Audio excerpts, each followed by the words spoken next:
Nii, vastuvõtukleitidest siis räägin ka mina natukene. Ma vaatasin seda saadet, ma olin kodus, oli väga huvitav. Vot selle kauni daami kleit on saanud väga palju kirumist, kraaksumist. See ei ole isegi kriitika, see on kraaksumine. Seda on rõve lugeda need kommentaare, muidugi naeran seda, aga lihtsalt minule see kleit väga meeldis. Oli väga luksuslik, hakkas silma ja tal on paljad õlad, vähemalt need kaunid juuksed. Natukene varjavad need skandaalsed käevarsi ja õlgu. Need juuksed harmoneeruvad tema mehega, ilmselt on kasutatud sama juuksevärvi. Ma muidugi uskunud, et see kleit maksab 20 000 eurot. Ma arvasin, et ta on kuskil 4-5 000 ja enda silmaga mõtlesin. Aga ta ei ole ka Aldo Järvsoo, ta ei ole Kristiina Viirpalu, ta on Valentino Haute Couture, sellepärast ka selline hind. Ja tal on paljad tissid seal natukene vulpsatavad välja, väga ilusad. Võib-olla oleks pidanud panema sinna mingi uhke kaelakee, mis siis oleks seda dekolteed, mida kõik väga niimoodi häirivad, et siis jah. Aga ta ei ole enam ju ammu see üritus, mis ta oli näiteks 25 aastat tagasi.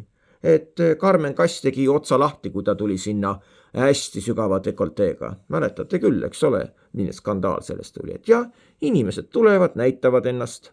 Ja kui selle kleidi hind oleks olnud näiteks 700 eurot ainult, siis ei oleks olnud sellist kraaksumist, et oi, annetage vaestele ka. Seal on ikka kadedust, seal on kadedust ja muidugi jah, see kleit muidugi sellist hinda muidugi väärt ei ole, aga ta on väga ilus kleit. Seal oli 2 sarnast kleiti ka, täitsa samasugust, see ei ole okei. Et kui teil raha ei ole, siis vaadake kuskile second handi, kvaliteetsemasse.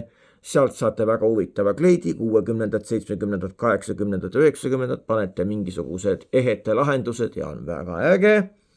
Ja seal oli muidugi üks vanem daam, kes ei sobinud sinna üldse oma riietusega, ta oli nagu garderoobi tädi võetud korraks sinna, tavaline kampsun, lilleline, suvine, lühikene seelik, no see nagu ei sobinud sinna üldse. Ja Tommy Cash on Tommy Cash, seal ei ole midagi oodata.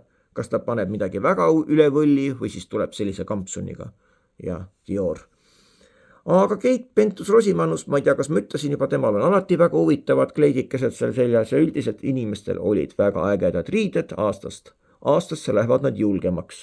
Ja muidugi oli ka sellised, kellel oli see kleit näiteks 5 aastat vana ja ta on nüüd kaalust juurde võtnud, et näha oli, et oli kitsas, et ikkagi teil oleks vaja naised 3 peeglit. Kui te välja lähete, 3 peeglit ja sellisele üritusele. Kõige kaunist!